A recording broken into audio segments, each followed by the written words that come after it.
Welcome to Fortune Forecast, and I am your hostess, Daisy Raisler. I'm inviting you on this brief journey through the chapters of Thought Vibration, or The Law of Attraction in the Thought World by William Walker Atkinson. In the previous section, we went through his foreword and his creed. And to me, my takeaway was that same idea that we must stand on our own feet, that no matter how many books we read, how many courses we take, we still must do the work. And I also loved how talked about interdependence, that I also loved the idea of that independent thought, that we must think for ourselves. No matter what we read, we must take what we see and take the best pieces that resonate truth to us, and that's what we walk with into our future. To me, that resonates a lot because that's my spirit. I love to learn from others. I love to learn most from nature. I love to learn from my experiences, which some of them I wish I could have had avoided, but I see them that they were important because God had a bigger plan and other people that needed to be in that journey to learn the lessons too. Nonetheless, I could really have done without it, but hey, I take those as well, and I find the truth in those moments to move forward. I stand on my own feet. I love that about what he said. So if you're ready with me, let's see what we're going to extract from Chapter 1. The Law of Attraction in the Thought World. The universe is governed by law, one great law. Its manifestations are multiform, but viewed from the ultimate, there is but one law. We're familiar with some of its manifestations, but are almost totally ignorant of certain others.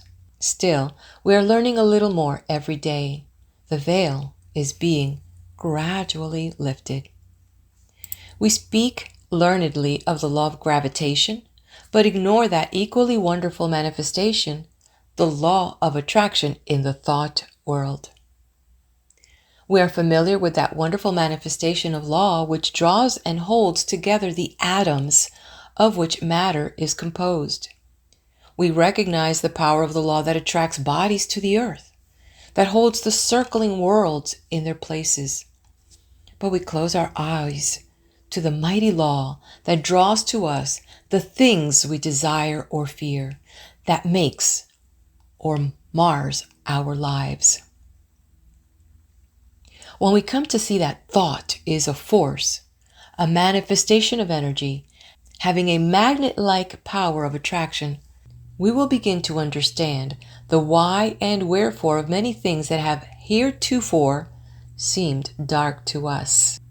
There is no study that will so well repay the student for his time and trouble as the study of the workings of this mighty law of the world of thought, the law of attraction. When we think we send out vibrations of a fine ethereal substance, which are as real as the vibrations manifesting light, heat, electricity, magnetism.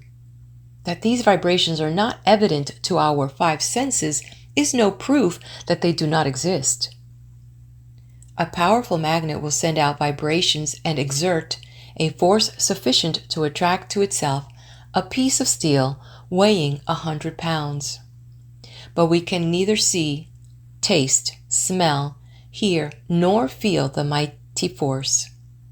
These thought vibrations, likewise, cannot be seen, tasted, smelled, heard, nor felt in the ordinary way. Although it is true there are on record cases of persons peculiarly sensitive to psychic impressions who have perceived powerful thought waves, and very many of us can testify that we have distinctly felt the thought vibrations of others, both whilst in the presence of the sender and at a distance. Telepathy and its kindred phenomena are not idle dreams. Light and heat are manifested by vibrations of a far lower intensity than those of thought, but the difference is solely in the rate of vibration. The annals of science throw an interesting light upon this question.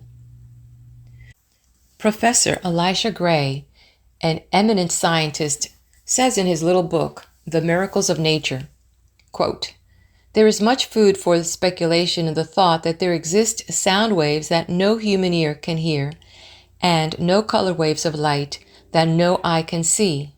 The long, dark, soundless space between 40,000 and 400 billion vibrations per second, and the infinity of range beyond 700,000 vibrations per second, where light ceases in the universe of motion, makes it possible to indulge in speculation." W.M.Williams, in his work entitled Short Chapters in Science, says, quote, "There is no gradation between the most rapid undulations or tremblings that produce our sensation of sound and the slowest of those which give rise to our sensations of gentlest warmth. There is a huge gap between them, wide enough to include another world of motion, all lying between our world of sound and our world of heat and light. And there is no good reason whatever for supposing that matter is incapable of such intermediate activity, or that such activity may not give rise to intermediate sensations, provided there are organs for taking up and sensifying their movements." End of quote. I cite the above authorities merely to give you food for thought, not to attempt to demonstrate to you the fact that thought vibration exists. The last named fact has been fully established to the satisfaction of numerous investigators of the subject, and a little reflection will show you that it coincides with your own experiences. We often hear repeated the well-known mental science statement, "Thoughts are things." And we say these words over without consciously realizing just what is the meaning of the statement. If we fully comprehend the truth of the statement and the natural consequences of the truth back of it, we should understand many things which have appeared dark to us, and would be able to use the wonderful power, thought force, just as we use any other manifestation of energy. As I have said, when we think we set into motion vibrations of a very high degree, but just as real as the vibrations of light, heat, sound, electricity.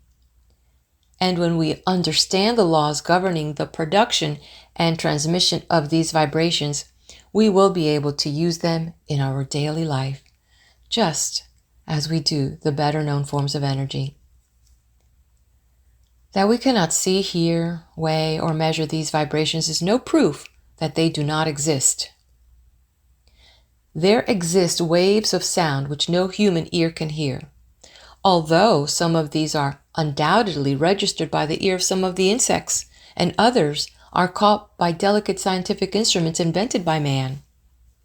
Yet there's a great gap between the sounds registered by the most delicate instrument and the limit which man's mind, reasoning by analogy, knows to be the boundary line between sound waves and some other forms of vibration.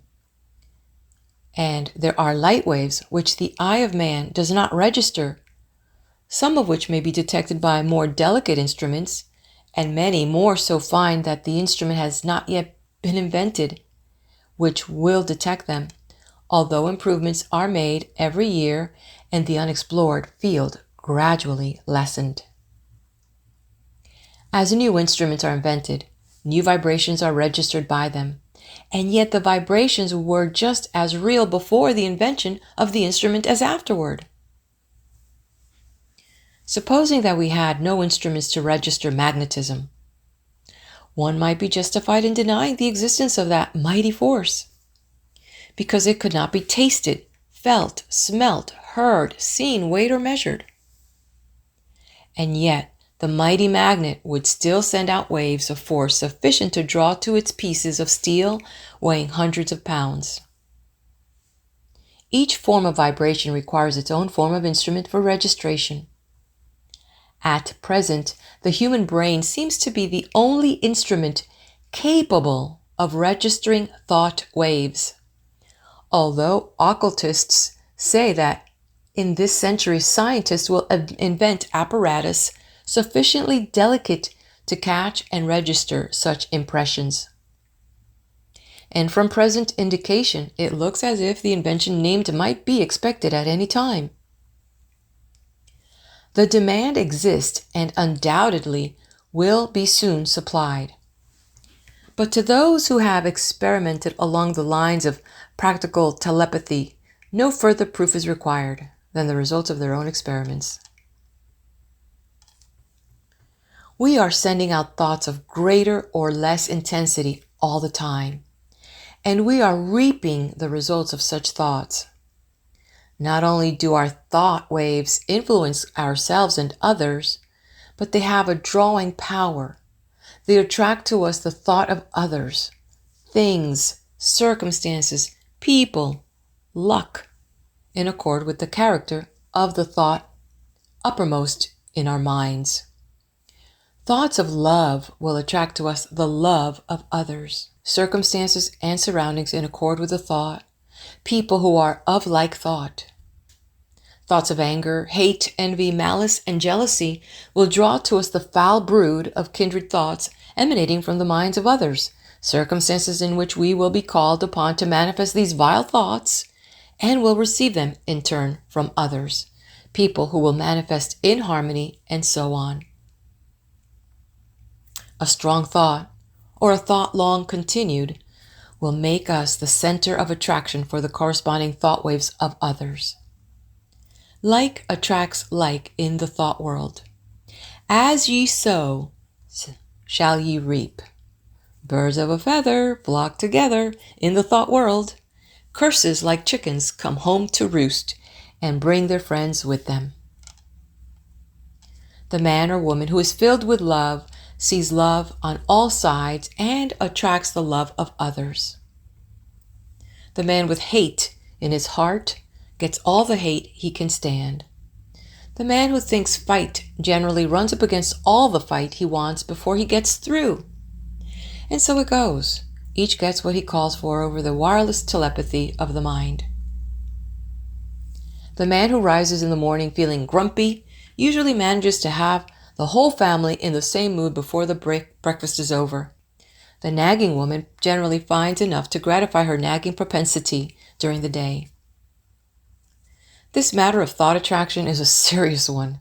When you stop to think of it, you will see that a man really makes his own surroundings, although he blames others for it. I have known people who understood this law to hold a positive, calm thought and be absolutely unaffected by the inharmony surrounding them. They were like the vessel from which the oil had been poured on the troubled waters. They rested safely and calmly whilst the tempest raged around them. One is not at the mercy of the fitful storms of thought after he has learned the workings of the law. We have passed through the age of physical force onto the age of intellectual supremacy, and are now entering a new and almost unknown field, that of psychic power. This field of energy has its established laws, as well as have the others, and we should acquaint ourselves with them, or we will be crowded to the wall as are the ignorant on the plains of effort. I will endeavor to make plain to you the great underlying principles of this new field of energy which is opening up before us, that you may be able to make use of this great power and apply it for legitimate and worthy purposes, just as men are using steam, electricity, and other forms of energy today. And this is the conclusion of Chapter 1. Wow. Whatever your thoughts are, what captivated you on this chapter? Leave me your comments. I'd love to know. Come, follow me on to Chapter 2.